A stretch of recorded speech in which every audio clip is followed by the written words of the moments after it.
Hey, what's up YouTube? So here's the finished item. Everything's on there. I'm really sorry I didn't show you guys how to put this on here, but basically it's just 2 bolts. I had a family emergency, so I had to finish this car ASAP.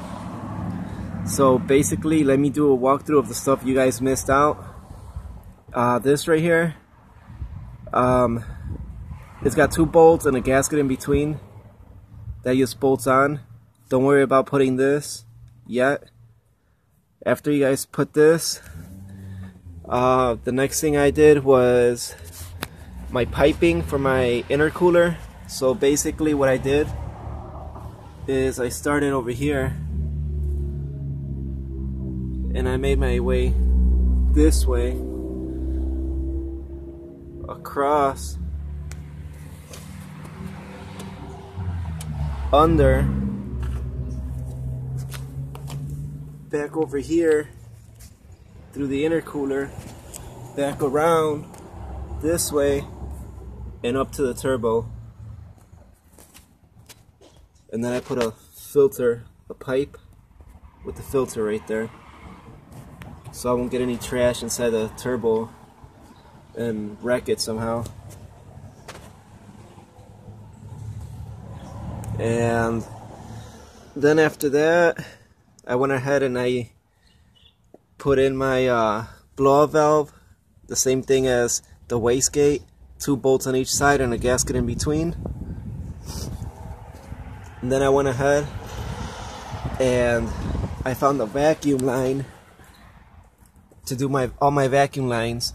But I found a vacuum line that runs from the back of the intake manifold, which is this one, and I put a T right here, and then I put another T right here, and basically I'm feeding vacuum to that one, to the fuel regulator.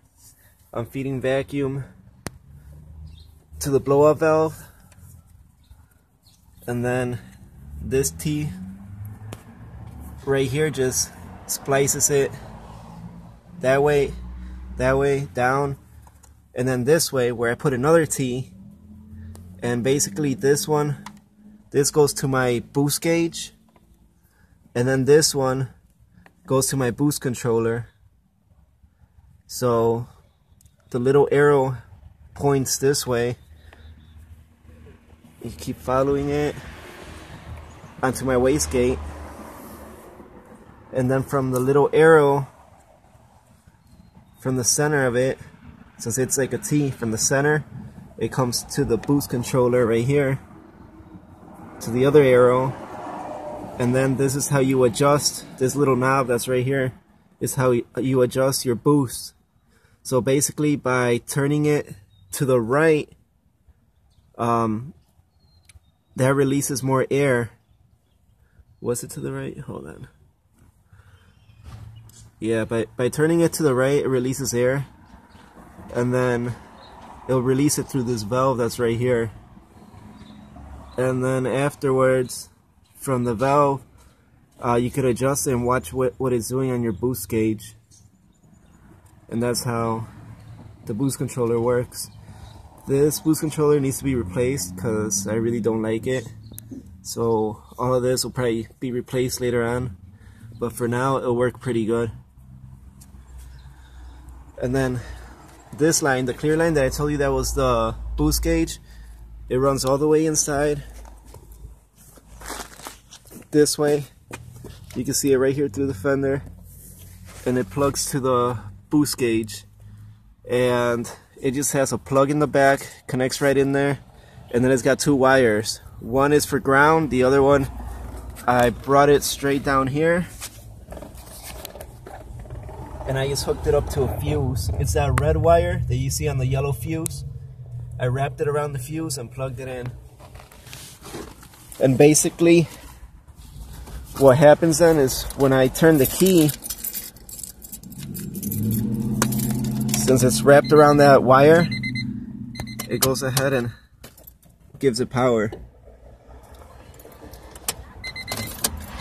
Then the other thing that I did was the computer afterwards. The computer is just plug and play. So basically I unplugged my old computer from the back, from right here. I plugged it into this red wire harness jumper from OBD2 to OBD1, and then I went ahead and I plugged in the computer right there. Plugged it into the computer. And that's pretty much it for this. Here's the numbers for the computer, if you guys want to know.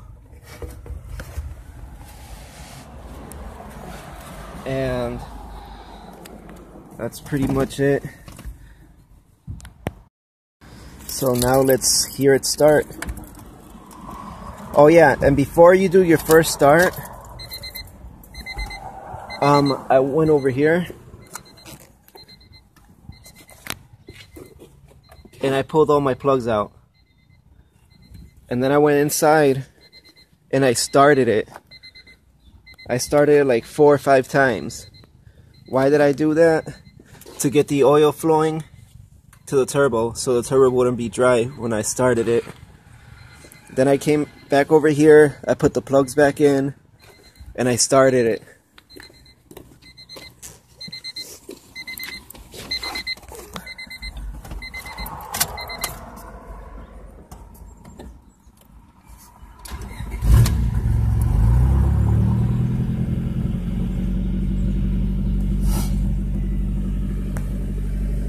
Boost gauge.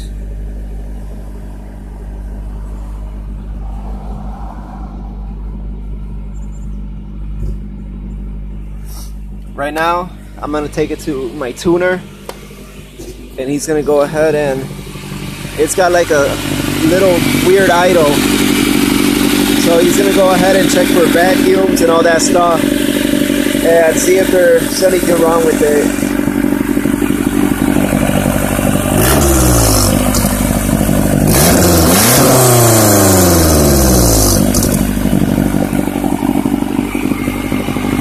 I still gotta get my down pipe that's gonna go from here down. That's the only thing that I'm missing right now.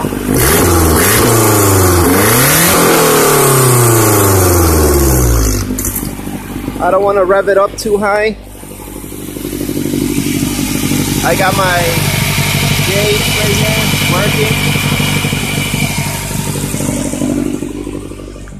So right now it's set to the stock fuel pressure with the bigger injectors in there.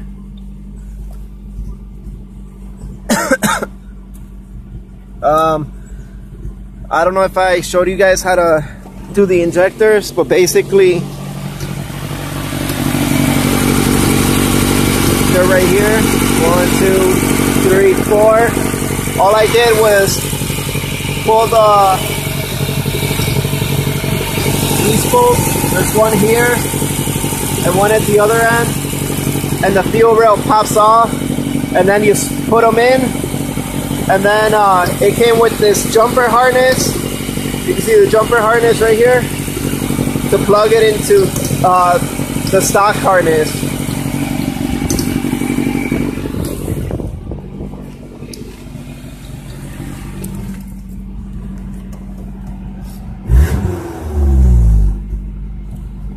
You can see it's idling a little bit high right now. Maybe because it's a cold start. It'll go down.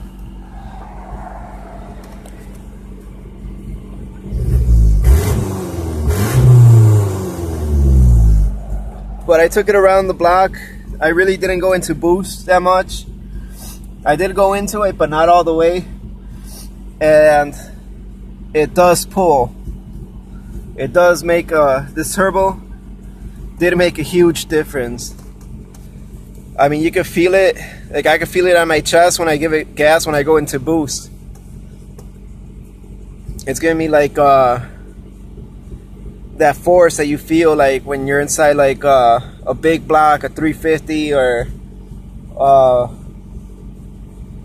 freaking Corvette or something. You do get that feeling that it pushes you back on the seat. But right now I'm going to take it to my tuner, see what he says, and then we'll go ahead and do a video of it driving around the block.